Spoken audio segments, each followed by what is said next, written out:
오늘은 제가 하루하루 살아가면서 사주에 대해서 생각한 것들을 여러분들께 하나하나 좀 털어놓고 말씀을 드리는 사주 아무 말 대잔치 영상 찍어보도록 하겠습니다.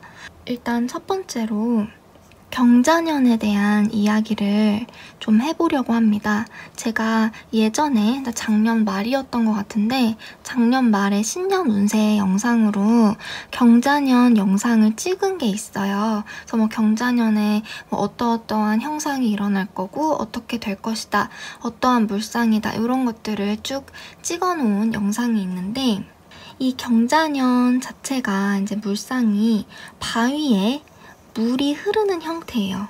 바위에 깨끗한 물이 이렇게 샤라락 흐르는 그런 형태이기 때문에 뭔가 이 금기운 자체에서 느껴지는 것처럼 분별하는 그러한 느낌이 강합니다.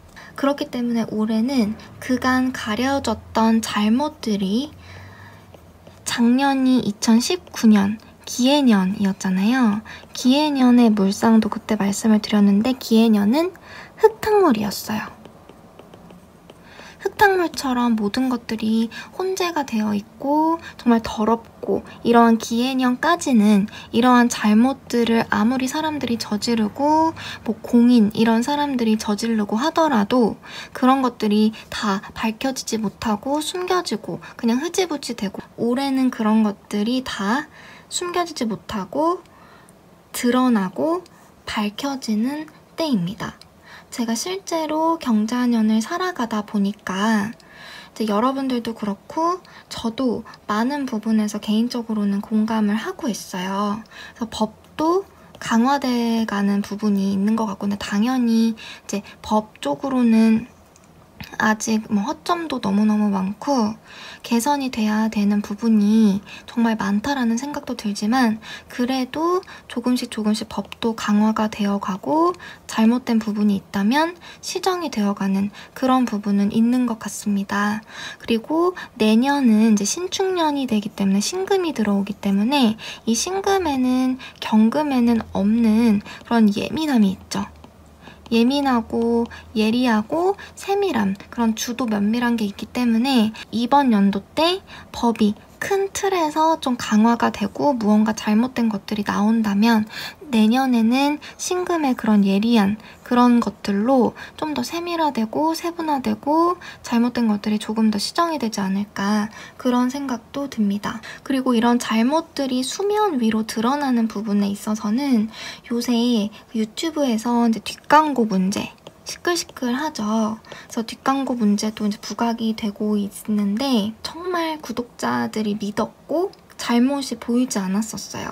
근데 그런 사람들의 잘못이 희한하게 경자년에 수면 위로 올라오고 드러나서 밝혀지는 과정을 통해서 지탄을 받기도 하고 그런 사건들도 최근에 많이 발생을 하는 것 같고, 그리고 동물 이슈도 있었죠. 동물 유튜버들 중에서 한 사람도 정말 아무도 그렇다고 예상하지 못했는데 구독자들한테 잘못이 드러나게 된 사건도 있었습니다.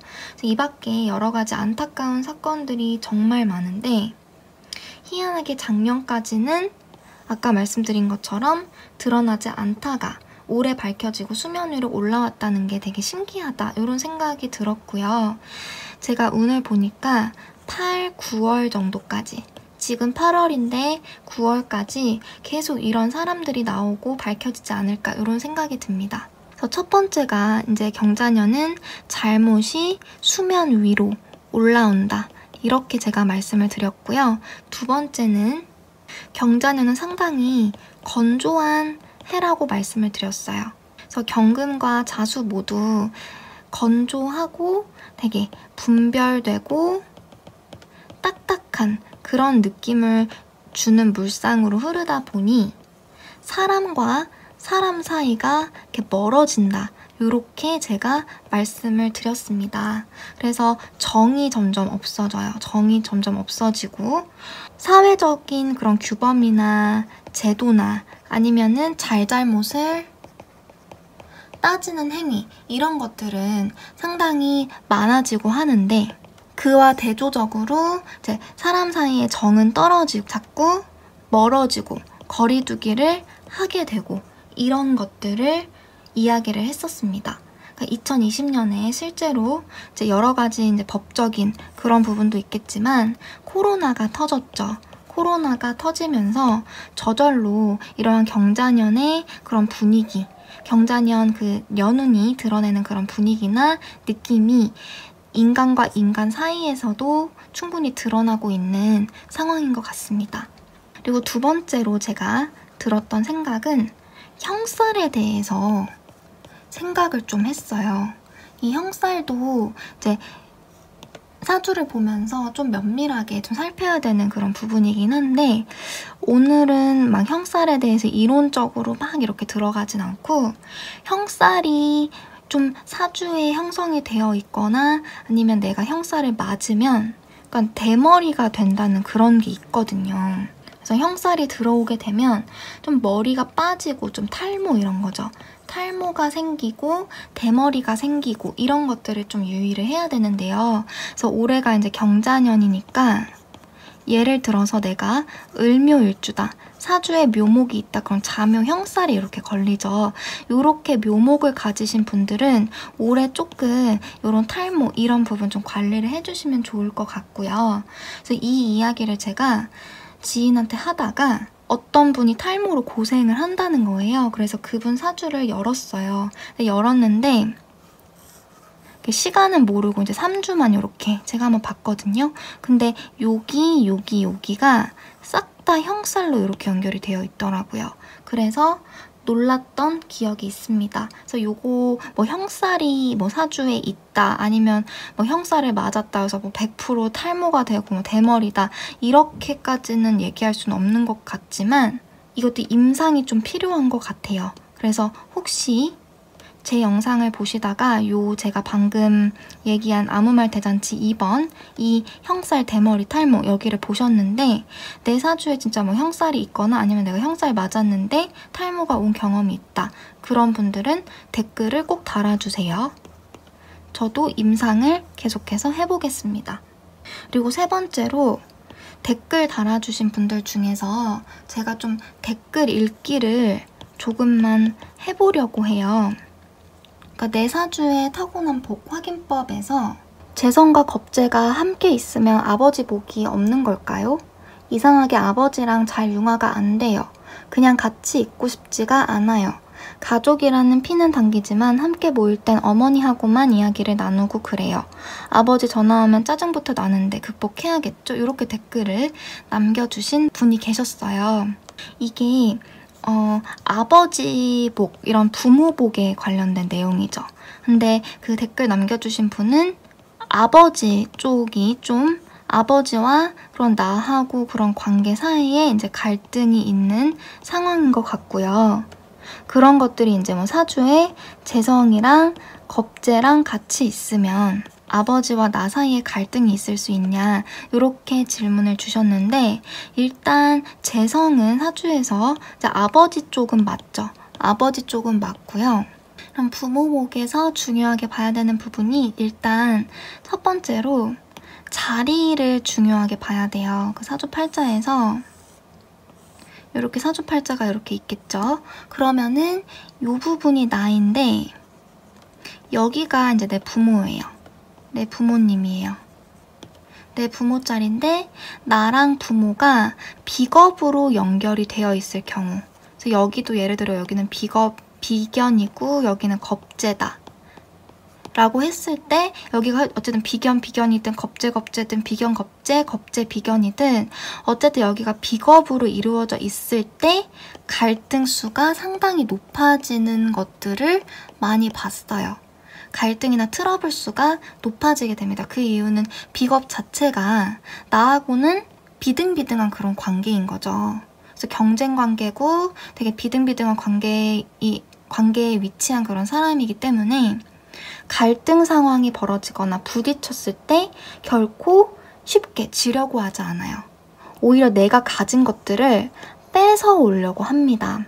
그래서 이런 경우에 부모 자식 간에 좀 갈등이 있는 그런 경우들을 봤고 두 번째는 제가 내 사주에 있는 복 확인법이라는 영상에서도 말씀을 드렸었는데 어머니 같은 경우는 사주에서 십성으로 인성에 해당을 하고요. 아버지는 재성에 해당을 해요. 그래서 그 영상에서 제가 이제 뭐 어머니 복을 보려면 인성을 봐야 되고 아버지 복을 보려면 재성을 봐야 된다 이렇게 말씀을 드렸는데 그 영상에서 댓글이 제가 읽어보니까 나는 사주에 인성이 많은데 인성이 많거나 있는데 어머니하고는 앙숙이다. 혹은 내 사주에는 재성이 있는데 아버지하고 사이가 안 좋다. 그럼 나는 아버지 복이 있는 건가? 이런 댓글들이 많았어요. 그리고 뭐 안 맞는 것 같다 이런 댓글도 있고요. 그 이유를 제가 말씀을 드릴 건데요. 일단 아버지 부분에 있어서는 제가 가장 최근에 올린 영상인 아버지가 힘들게 하는 사주 이런 가장 최근에 올린 영상이 있거든요. 그거를 보시면은 좀 더 도움이 되실 것 같고요.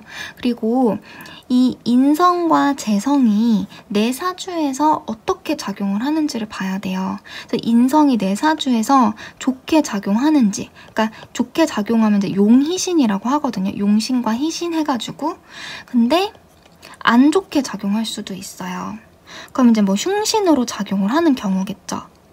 그리고 마찬가지로 재성도 내 사주에 반드시 필요하거나 좋게 작용하는 경우가 있고 아니면 좋지 않게 작용하거나 아예 필요가 없는 경우가 있습니다.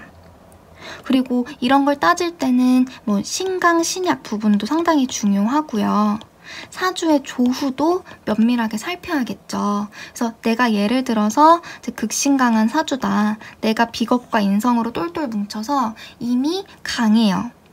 극신강하니까 매우 강하겠죠. 근데 그 상황에서는 인성은 그렇게 반기지 못할 거예요. 왜냐면 내가 이미 강한데 나를 생해주는 인성까지 추가로 들어온다고 하면은 내가 너무 벅차질 수가 있기 때문에 대신에 극신강한 사주는 뭐 재성이나 관성 이런 것들을 좀 반기겠죠. 그럼 이런 케이스는 또 사주 팔자에 따라 가지고 면밀하게 이제 봐야 되는 부분도 있겠지만 일반적으로는 좀 인성을 달갑게 여기지 않고 재성을 좀 필요로 할 확률이 높아지면서 어머니하고는 관계가 좋지 않고 아버지하고는 그래도 관계가 좋다. 이런 식으로 생각을 해볼 수가 있어요.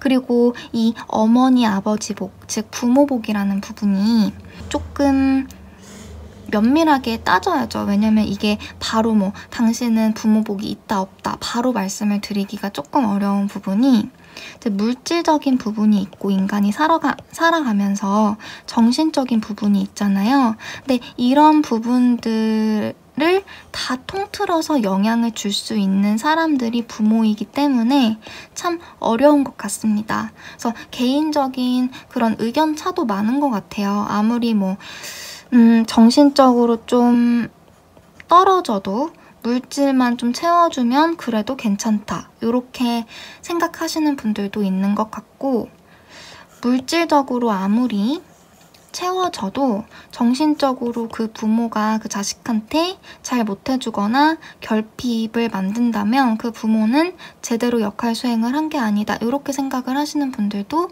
있는 것 같습니다. 그래서 결론은 이제 아버지 복이나 어머니 복 같은 경우는 이렇게 사주에서 이제 나와 부모와의 관계도 한번 십성으로 잘 살펴보시고요. 그리고 어머니에 해당하는 인성과 아버지에 해당하는 재성이 내 사주에 에서 어떻게 작용하는지도 한번 확인을 해봤으면 좋겠습니다. 그리고 마지막으로 네 번째인데요. 제가 개인적인 상황이 요즘에 좀 좋지가 않아서 상담만 겨우 드리거나 상담도 드리지 못할 때도 있었고 영상을 제가 거의 올리지를 못했어요. 그렇지만 제 상황 얼른 정리하고 영상을 최대한 올릴 수 있을 만큼 올려보려고 노력을 해보려고 합니다. 영상 올려달라는 댓글이 간혹가다 달렸는데 기다려주시고 제 채널 구독해주신 분들께 너무 감사하고 죄송하다는 말씀 드리고요. 더 좋은 영상 만들고 개인적으로도 상황 잘 정리하고 계속 발전해 나갈 수 있도록 노력해주세요. 지켜봐 주시고요. 요새 다시 코로나가 기승을 부리는데 전염병 조심하시고 하루하루 건강하고 행복하셨으면 좋겠습니다. 다음 영상에서 다시 만나요.